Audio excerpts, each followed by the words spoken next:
Hi, welcome back to my channel. My name is Rudi and thank you so much for being here. Today we are covering my August favorites and flops, August favorites and fails, August favorites and farts. I don't know what I'm gonna call it yet, but basically I asked you guys if you enjoy old school YouTube videos, and an overwhelming response of people said yes, they do. I am so glad to hear that because I am an old school YouTube type of girl.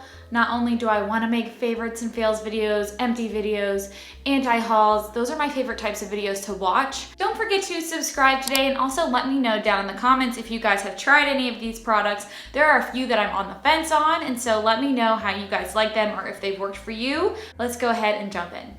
The first thing I want to talk about, I literally have seen maybe one review on and it was very old, and that is the Neutrogena Hydro Boost Hydrating Tint with Hyaluronic Acid. The funny thing about this product is that it's probably one of the oldest like foundation style products that have been in the drugstore, at least that I've seen for a while.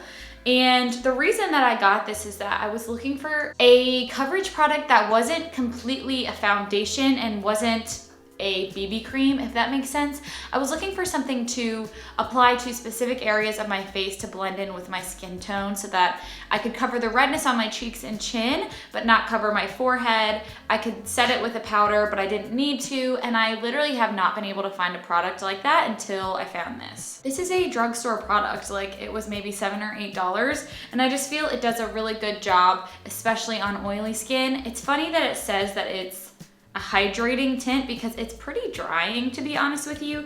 I have mine in the color Natural Beige 60. It's a pretty good color match for me. I will say that it absolutely does oxidize, so you want to watch out for that and maybe get a shade that is a little bit lighter than your skin tone. It does also have a doe foot applicator, which I actually really like because you're able to just pinpoint the areas where you want to apply it on your clean skin, or you can just put it on the back of your hand and apply that way. I just think this is really good for spot applying coverage instead of using it all over the face. I have been wearing it for the past month. I have not had any issues with breakouts, and I just feel like it's really good if you're having a bad skin day and you just want to help with a little bit of coverage. The next thing I want to talk about, also a huge favorite for this month, is the Old Spice deodorant in the smell Wilderness with lavender. I'm sorry if you are here thinking that I was a natural deodorant girl. I am so sorry to do this to you. I have not tried any natural deodorants that have really worked for me in the past, to be honest. It's not that I'm very sweaty, it's just that, you know, when you're an anxious person, honey, you need something to cover the stink.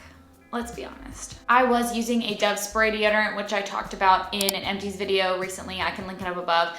And I started using this in the meantime just because my husband uses Old Spice and I just love the scent. And this one is, I would say, very unisex, which is my favorite thing about it. It smells beautiful of lavender, but that's not like the only scent. It just smells very floral, but also a little bit masculine. It keeps me from sweating. It keeps me from stinking. I just highly recommend it.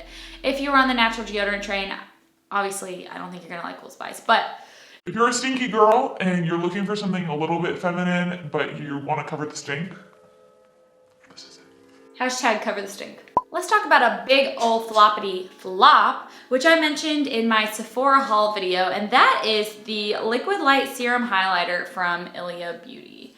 I have mine in the shade Nova, and absolutely hate it. I mentioned in the video and did a full demo with it, so I'll link that up above, but this highlighter I had such high hopes for, and I absolutely cannot stand it. This highlighter dries seconds after you put it on.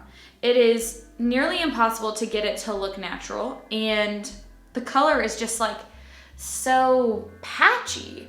I really don't know how else to explain it. You can't really see it there, so I'll do a... Something about it just does not sit well on my skin.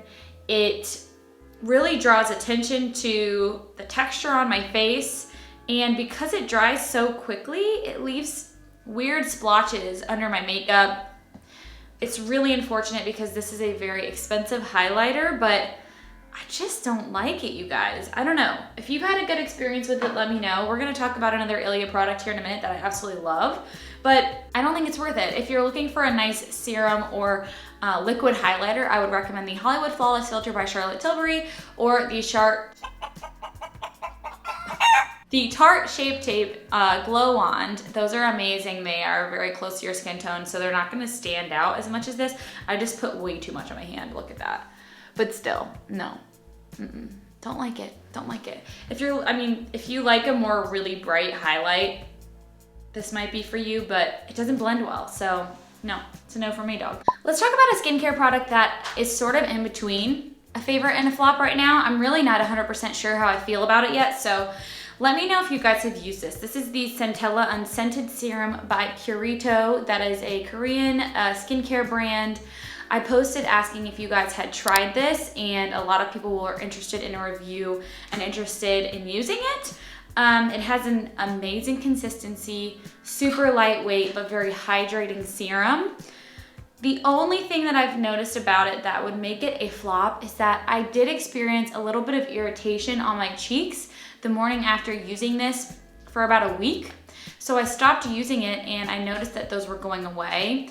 At the same time, I was starting to pick up on my tretinoin again. If you're interested in what that is, I have a whole playlist on my experience with the prescription strength Retin-A, but it can make your skin incredibly sensitive, which is why I was actually interested in this serum in the first place, because it is 49% centella extract with niacinamide, ceramides, peptides, just a lot of great skin barrier friendly ingredients. I'm wondering if the super high centella extract percentage is maybe bothering my skin, which doesn't make sense, I know, but something in here I feel like is making my cheeks feel a little bit red, so I've been applying it to my chin and my forehead, and I do feel like when I use this around the nights that I'm using tretinoin, it does help a little bit with calming the skin. I really want it to work. I'm gonna keep trying with it and see what happens, and I'll keep you guys updated.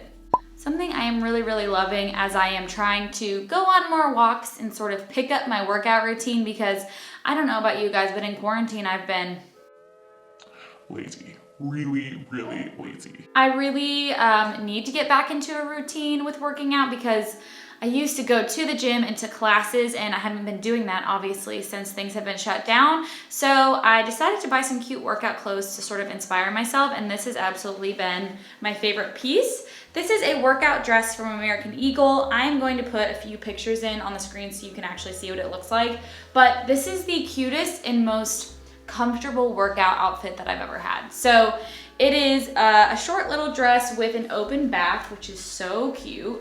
It has crisscross straps here, and it's just so airy and comfortable, but the best thing about it is that it's completely lined on the inside with like shorts and basically an entire like Spanx bodysuit. So even though you're wearing a dress, you are completely covered underneath. You feel like nice and sucked in without feeling like you're really exposed in that way. I feel like the older I get, the more I want a looser fit with my clothing and with my workout clothes. So this is not only cute, but super comfortable. I feel like it is athleisure in the sense that you could wear it to the grocery store after you go work out and still feel cute and put together.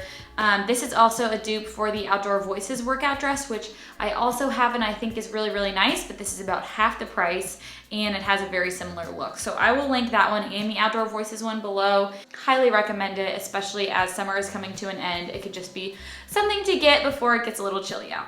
Probably my #1 product that I would recommend this month out of everything I tried is the Ilia Balmy Tinted Lip Oils. These are so freaking beautiful and they are such a nice consistency. I got the mini in the shade Tahiti in a little set that I got in a Sephora haul. Like I said, I'll link that up above. And I was absolutely addicted to the formula. It is 100% between a balm, a gloss, and an oil. I don't know how they did it. I ended up buying another one in the color Linger. I just love it.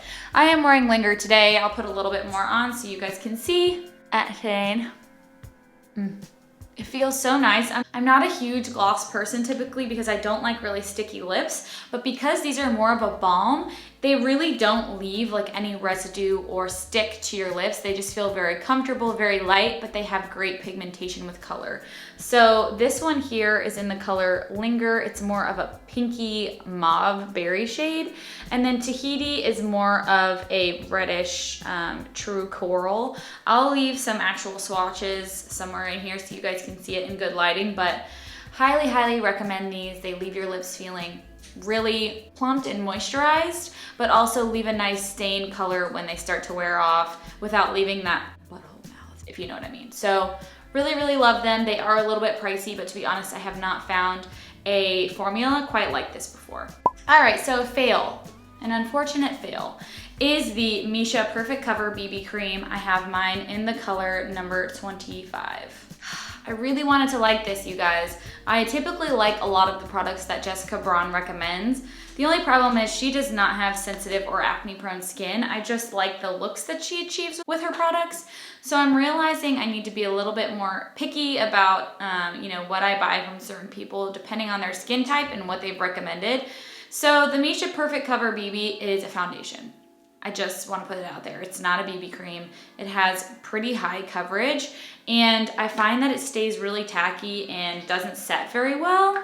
And on top of that, it's pretty much gray, you guys. Like, that is a thick ass foundation. Like, I don't know. It feels really thick. It feels really like gooey, and nothing about it feels light. And I don't know, guys, I just can't use it. I feel like when I try and use it, I feel like I'm wearing this huge cakey layer of foundation on my skin, which sucks because I know that this is a really well-loved formula, but something about it I just can't get on board with. Let me know if you guys have tried it. I am all about trying new Korean or Japanese skincare and beauty lines. I don't know, I can't get on board with this, you guys. I know that it has good UVA and UVB protection, but it's just too thick for me, and especially with having oily skin, the thinner the better in my case. So it's a pass for me on this one. Okay, so the last two things are both things that I'm in between on and I do like, but I feel like there are some drawbacks as well. The first thing is the Carol's Daughter Wash Day Delight Love at First Sight Wash Water to Foam Shampoo with Aloe. So I actually bought this product because Dr. Dre recommended it. I talked about this in my Dr. Dre Made Me Buy It video. I can link that down below. I really like the actual product. I can't stand the applicator. And that's the problem with this. It is a sulfate-free shampoo, which is what I'm trying to go towards because I really want to have that thicker, beautiful, long hair. And I feel like I'm stripping it a lot by using sulfates in my shampoo. So I thought this would be a perfect way to dive into a sulfate-free shampoo. The problem is this applicator is meant to go on your scalp to help fill in all of those spots to really get a good scrub in your hair. And I find that it just drips all over my body and down my face, which I really don't want this on my skin. As soon as I start to squirt it into my hair, it just dissolves down my face or down my body. But also if you try and like squirt it into your hand, it's literally water. Like look how viscous it is. It doesn't stay in your hands. So you have to be very specific about parting your hair and putting it in, and it just ends up being a lot of work. I really like the product.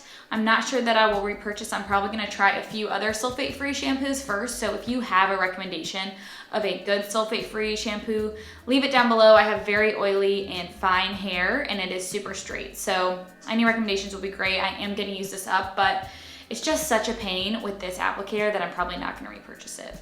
The last product I'm going to talk about was an accidental purchase because I was looking for a freckle pen and I noticed that the ones from Colourpop were sold out because I do like to wear fake freckles.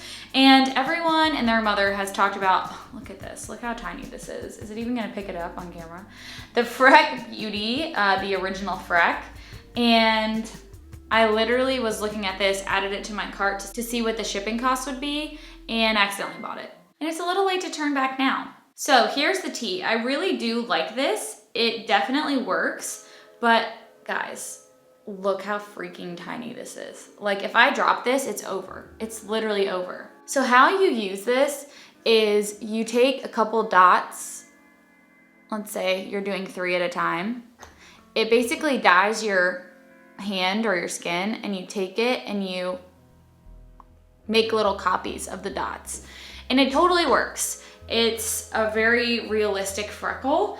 I just have a problem with how small it is and how expensive it is.